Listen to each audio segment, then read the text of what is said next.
First, I want to say um, I apologize for the way I sound. I've been sick since Tuesday morning, um, and also I'm going to apologize in advance that my dog may bark during this video, and I've probably recorded this 10 times before this has been posted. The advocacy and diversity project that I think would greatly benefit my agency the most would be a dementia workshop training for all staff members. So not only would I want to reach out to the social services section of my agency, but I would like to also work with the present this to the doctors, nursing, administration, admissions, therapists, receptionists, CNAs, transportation department, and also the business office. So a brief little thing about my agency. I'm placed at Old Knox Commons at the Villages of Mecklenburg. We are two things. We are a short-term rehab facility that um, is pertaining physical, occupational, and speech therapy to residents of ages between I've seen for short term I've seen between ages 46 and mid 80s. I haven't seen anyone from the 90s in their 90s come through that yet. But each of these residents are typically provided a um, private room, and they stay between 30 to 90 days usually, and sometimes they have to be transitioned into long term care. And that is also our what we're known for the most is our short term. But what we have more availability for is our long term, um, and this is semi private rooms, and there are about four private rooms for long term. So these are people who will need 24/7 nursing care, skilled nursing care, all day, every day. Um, they could literally have just about any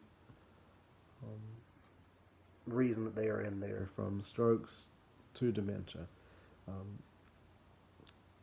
I want to address the dementia population and allow more knowledge about this population to be spread. A few weeks ago, the reason I'm choosing this project is because I did a dementia virtual tour training. So what we did was we go in and there's a brief questionnaire you have to answer, and you have to once you finish that, you take your shoes off and you put plastic pieces in your shoe that stick up with plastic spikes, and then you put your shoe back on. You put plastic gloves over your hands, and you also put mittens over your hands that have the fingers sewn together.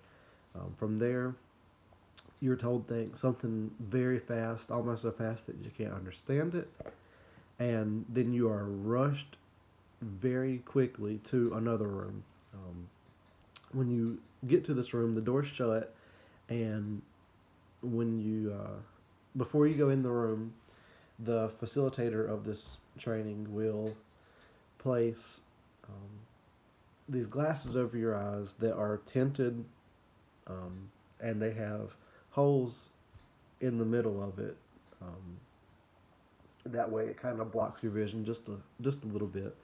Um, and then they put headphones over your head that have two different conversations going on at the same time, and will there's also noises like sirens and alarms, and you go into a dark room, and then they read you a list of things that you're supposed to complete, even though you can't hear anything they say, and then the facilitator sits down, and you have to decide what to do.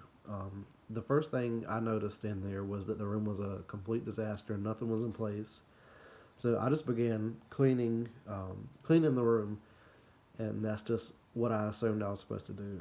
But there was actually a list of things that I was told to do, and I didn't. I was not thinking correctly just because I didn't know what was going on, and I didn't even turn the light on. So that to me was just an indicator that people with dementia have all these things going on, and that's why sometimes you walk in their room and their light's not even on.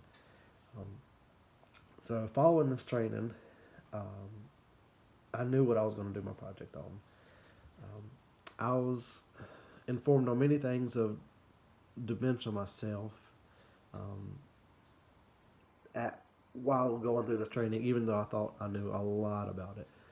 Um, but back to the project, I would like to facilitate a workshop training that would be facilitated by myself, the social worker, and the assistant director of nursing, since she is the one who facilitates the virtual trainings. Um, I personally think that a leader, not necessarily the leader, but a leader of each department, would also facilitate this training with everyone. That way, if a CNA doesn't know me and doesn't, we don't relate on what we do all the time. Somebody from a CNA could maybe relate how their work goes with people with dementia who suffer from dementia, and that could benefit the CNAs or business office, somebody from each department, to connect the training to their specific work. Um, Not only would it be beneficial to our current staff, I believe that this would be beneficial to our future staff as well. That way, if we do have new people come in, which we will after the training, um, these people who went through this training could then tell or teach someone else about dementia. Even though they may not remember everything, they may say one thing that makes the difference in somebody with dementia's life. Um, some topics that could be discussed with this training that I think are beneficial to who suffer from dementia would be abuse of the elderly who suffer from dementia. I think that is one of the highest that I would like to talk about with this. The thought processes of someone who suffers from dementia, that they may not be able to think clearly all the time. Um, what daily tasks can look like, just like in the training, I couldn't even pick up something off the floor with those gloves on my hands. Um, a few other things that I thought of, maybe some visuals of the virtual training we could go over with them again, or other things similar to it, maybe not the same thing. The mental capacities that they could possibly have, that this is a disease and that they cannot always help what is going on, and that they may get mad, they may get sad, they may get frustrated, they may just cry, um, and they can't help this. Um, so, but on the other hand, they also may have a very great day where you wouldn't even know they suffered from dementia. I want that to be known with this training. So, of course, um, this will come with barriers. So some of the barriers would be the inability to reach all staff, because some people work thirds, some people work nights, um, and we would have to find ways to facilitate this training to everyone, um, and we may not be able to reach all the staff at one time. Also, because somebody has to be on the floor as well, so we can't do this in one session. And that comes with another barrier: is if the facilitators do not want to volunteer time, they will have to be paid to do this, and that will be extra pay because you can't take away from your job.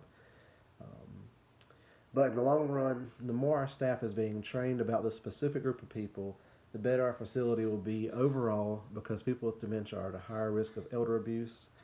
They may not remember what happened or do not know what is happening, but they may want to tell someone, or they may not be able to tell someone how to say it, but we need to put an end to elder abuse, and I think this is a step in the right direction.